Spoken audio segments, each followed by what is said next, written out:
अगर आप बिहार के किसान हैं, रैयत हैं और भूमि सर्वे के समय सीमा बढ़ने के बाद से कन्फ्यूज हैं कि सर्वे को लेकर हम सतर्क रहें, सजग रहें या नहीं, कागजात हम बनाएं, वंशावली बनाएं, जमा करें पेपर या नहीं जमा करें, ये भारी कन्फ्यूजन में है। और आप भी अगर कन्फ्यूजन में हैं तो आज इस कन्फ्यूजन को दूर करने के लिए एक बड़ी जानकारी हम लेकर आए हैं, जो आपको बताने जा रहे हैं कि आखिर अभी फिलहाल सिस्टम में क्या चल रहा है। अगर समय बढ़ा दिया है सरकार, तो सिस्टम में बैठे लोग, भूमि सर्वे से जुड़े अधिकारी फिलहाल कर क्या रहे हैं, क्या चल रहा है, ठंडे बस्ते में डाल दिया गया या अंदरूनी कुछ पक रहा है, कुछ चल रहा है। जी नमस्कार, मैं हूं बिहार विपुल कुमार और आप देख रहे हैं सूर्य बिहार डिजिटल न्यूज़। अब आप बिहार के तमाम दर्शकों से, किसानों से, रैयतों से विनम्र अपील करना चाहते हैं कि अगर आप हमारे चैनल को अब तक सब्सक्राइब नहीं किया है तो सब्सक्राइब कर लें, बेल आइकन को दबा लें, क्योंकि लगातार हम आपके लिए आवाज़ उठा रहे हैं, बिहार की बेहतरी की बात कर रहे हैं। तो आपका भी दायित्व तो बनता है कि आप हमारा सहयोग करें, और आपने सहयोग भी किया है। इसलिए फिर एक बार हम विनम्र अपील कर रहे हैं कि आप चैनल को सब्सक्राइब कर लें, बेल आइकन को दबा लें। अब हम खबर आपको विस्तार से बताने जा रहे हैं। सरकार ने किसानों के शिकायत के बाद, विवादों के बाद, बहुत सारे एमएलएस के कहने के बाद सरकार ने किसानों को राहत देते हुए 31 मार्च तक का समय सीमा बढ़ा दिया है कि 31 मार्च तक किसान जो है बिहार के अपने कागजात बना लें, तैयार कर लें और उस समय सीमा तक जो है पेपर को जमा कर लें। लेकिन सरकार की इस घोषणा के बाद मानो बिहार भर के जो किसान हैं, रैयत हैं, वो एकदम दिमाग से फ्री हो चुके हैं और एकदम भूमि सर्वे पर जरा दिमाग ही नहीं लगा रहे हैं, कन्फ्यूजन में चले गए हैं और वो सोच रहे हैं कि मार्च के बाद भी सरकार समय सीमा बढ़ाएगी और फिर उसके बाद बिहार में चुनाव है, इसीलिए अब सर्वे होगा नहीं। लेकिन सर्वे अगर नहीं होगा तो सरकार के सिस्टम के लोग क्या कर रहे हैं, भूमि सर्वे से जुड़े अधिकारी क्या कर रहे हैं, बंदोबस्त से जुड़े अधिकारी क्या कर रहे हैं और बिहार के अंचल ऑफिस में क्या चल रहा है, ये आज हम जानकारी जुटाकर लेकर आए हैं। बहुत सारे जिला बंदोबस्त पदाधिकारियों से हमारी बात हुई है, निदेशालय के भी कुछ अधिकारियों से मेरी बात हुई है, कई सीओ से हमारी बात हुई है कि कल चल क्या रहा है। तो आपको जानकारी के लिए आपको बता दें, भूमि सर्वे में पेपर जमा करने का समय सीमा ज़रूर बढ़ाया गया है, लेकिन अधिकारियों को मना नहीं किया गया है कि आप पेपर नहीं लीजिए या काम उसमें ठप कर दीजिए। काम बदस्तूर जारी है। ज़मीन पर मापी ज़रूर नहीं हो रहा है, लेकिन बिहार भर में जितनी भी सरकारी ज़मीन है, यानी कहें तो आम गरमजुरवा ज़मीन, माली गरमजुरवा ज़मीन, खेसरे हिंद या फिर खास महल की जो ज़मीनें हैं, वो सब उन ज़मीनों को सरकार पेपर पर चिन्हित कर रही है। पेपर पर चिन्हित किया जा रहा है कि किस ज़िले में, किस अंचल में, किस मौजे में कितना ज़मीन सरकारी है और वो कौन कौन सा खाता में सरकारी ज़मीन है और कौन कौन सा प्लॉट है।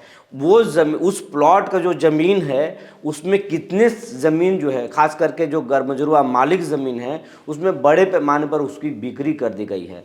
तो अब जो सिस्टम के बैठे लोग हैं ये पता कर रहे हैं कि जो मालिक गरमजुरवा ज़मीन था वो ज़मीन कितना बिका है और कब बिका है, वो कौन से अंचलाधिकारी और राजस्व कर्मचारी ने उसका दखल खारिज कर दिया और किस ग्राउंड पर किया, ये तमाम चीज़ें खंगाली जा रही है। और जानकारी तो ये है कि मार्च तक जो है भूमि सर्वे को समय सीमा बढ़ाया गया है। मार्च तक लोगों से आवेदन मांगा जा रहा है, प्रपत्र 2, प्रपत्र 3 और प्रपत्र 5, वंशावली मांगा जा रहा है, ज़मीन का घोषणा मांगा जा रहा है, ये सारे डॉक्यूमेंट मांगे जा रहे हैं। हालांकि बहुत सारे राहत भी सरकार ने दिए हैं, तो ये सब मार्च तक दिया गया है।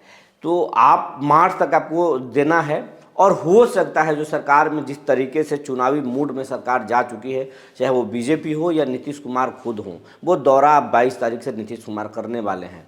तो बिहार की पूरी जो पॉलिटिकल पार्टी है वो चुनावी मूड में जा चुका है, सिस्टम के लोग भी लगभग जा रहे हैं। ये हो सकता है कि समय और बढ़े, लेकिन समय बढ़ने से कोई फर्क नहीं पड़ेगा। सरकार के अधिकारी जो राजस्व कर्मचारी हैं या फिर बंदोबस्त से जुड़े अधिकारी हैं, जो भूमि सर्वे से जुड़े अधिकारी हैं, अमीन हैं, वो सब ऑन रिकॉर्ड काम कर रहे हैं। पेपर पर काम हो रहा है, सरकारी ज़मीनों को चिन्हित किया जा रहा है, कितने ज़मीन बिक गए, कितने नहीं बिके हैं, कौन सा ज़मीन किस गांव में कितना अतिक्रमित है, ये सब काम चल रहा है। समय बढ़ जाए, चुनाव तक टल जाए, लेकिन एक चीज़ आप जान लीजिए कि कोई भी उम्मीद है कि नीतीश कुमार फिर रिपीट करेंगे, क्योंकि जिस तरीके का इनका अलायंस है वो लौट जाएंगे। लेकिन अगर नहीं भी लौटे, ये हम नहीं कर रहे हैं कि कौन लौटेगा या कौन नहीं लौटेगा, लेकिन कोई भी सरकार आएगी 25 के बाद, सर्वे नहीं टलेगा, सर्वे होकर ही रहेगा। क्योंकि सरकारी जो दस्तावेज जो होते हैं, जो संचिका बढ़ जाता है, जो आदेश हो जाते हैं, जिसकी कैबिनेट में मंजूरी हो जाती है, वो चीज़ें मरती नहीं है, वो ये आज नहीं तो कल वो होगा। तो ये आप यकीन मानिए कि भूमि सर्वे टलेगा नहीं। चुनाव में हो सकता है कि टल जाए, लेकिन भूमि सर्वे नहीं टलने वाला है, भूमि सर्वे होकर रहेगा। क्योंकि सरकार के लिए महत्वाकांक्षी ये एक कदम है। कोई भी सरकार आएगी अपने सरकारी ज़मीनों को चिन्हित करेगी, कोई भी सरकार आएगी ये भूमि विवाद के जो मामले हैं, ज़मीनों को ठीक करने के लिए, पेपर को डिजिटलाइज करने के लिए, ऑनलाइन करने के लिए सरकार कदम उठाएगी। तो आप भूमि सर्वे को लेकर का असमंजस में है, कन्फ्यूजन में है, तो कन्फ्यूजन में मत रहिए। आप अपने ज़मीन का जो है पेपर तैयार कीजिए, क्योंकि सरकार अपना काम तरीके से कर रही है, सरकार के जो अधिकारी हैं वो सब सरकारी ज़मीनों को चिन्हित कर रहे हैं, हर गांव की ज़मीनों को चिन्हित कर रहे हैं, हर खाता के चिन्हित कर रहे हैं, उसमें पूरा सिस्टम लगा हुआ है। तो सरकार के लोग अपने काम में जुटे हुए हैं, और आप अगर इस काम में नहीं जुटे हुए हैं, पेपर नहीं बना रहे हैं, तो आप यकीन मानिए आप मुश्किल में पड़ने वाले हैं। आपको समय मिल गया है, इस समय का फ़ायदा उठाइए। आप अपने पार्टनर्स को बुलाइए, आप अपने परिवार को बुलाइए। पुराना रजिस्ट्री का पेपर है तो उसको ढूंढिए, पुराना रसीद है उसको ढूंढिए। ज़मीन आपका है तो ज़मीन का पेपर भी आप ही को खोजना है, आप ही को तैयार करना है। और अगर ज़मीन है तो अच्छे से सब मिल करके वंशावली बना लीजिए, तमाम चीज़ें कर लीजिए और बना कर रख लीजिए। अगर भूमि सर्वे में अभी भाग नहीं लेना है मत लीजिए, लेकिन आप बनाकर अपने पास पेपर रख लीजिए। अगर पेपर नहीं रखेंगे और सरकार अगर समय नहीं बढ़ाई मार्च में, अगर नीतीश कुमार को लग गया, क्योंकि नीतीश कुमार महिला संवाद यात्रा के बहाने जो है पूरे बिहार की नब्ज टटोलने जा रहे हैं। उसमें भूमि सर्वे का भी मामला आ जाएगा, शिक्षकों का भी मामला आ जाएगा, स्मार्ट प्रीपेड मीटर का कितना रिएक्शंस हैं या कितना अच्छा है, वो तमाम चीज़ें नीतीश कुमार इस दौरा के माध्यम से वो जान जाएंगे। क्योंकि नीतीश कुमार जब जब चुनाव से पहले दौरा करते हैं, बिहार के लोगों की नब्ज को टटोलते हैं। तो नीतीश कुमार एक बार फिर जो है नब्ज टटोलने की कोशिश कर रहे हैं। तो और उसके बाद में जो फैसला नीतीश कुमार लेंगे, यकीन मानिए अगर वो फैसला ले लिए कि नहीं मुझे तो चुनाव से पहले ही इसमें कुछ हद तक आगे बढ़ना है, तो फिर वो बढ़ जाएंगे, आपको मुश्किल होगी। लेकिन मान लीजिए कि चुनाव तक नहीं भी हुआ, तो नीतीश कुमार ने अगर ठान लिया है तो वो चुनाव में जब लौटेंगे चुनाव के बाद, तो आप यकीन मानिए फिर आपको कोई राहत नहीं मिलेगी और चुनाव के बाद फिर आप मुश्किल में पड़ जाएंगे। सरकार फिर अपने आप में अपने तरीके से काम करेगी, तो ये बहुत मुश्किल है। सरकार ने समय ज़रूर बढ़ाया है, इस समय बढ़ने से, बार बार समय बढ़ने से किसानों में असमंजस की स्थिति ज़रूर हुई है। आप कन्फ्यूजन में हैं, ये अब मान के चलिए, हम भी समझ रहे हैं। लेकिन सरकारी सिस्टम के लोग जो है वो भूमि सर्वे के काम में अभी भी लगे हुए हैं। जो 80 लाख 85 लाख रैयत जो है, ये यही कुछ आंकड़ा है, जो पेपर जमा किए हैं उन पेपरों पर काम चल रहा है, खास करके सरकारी ज़मीनों पर काम चल रहा है।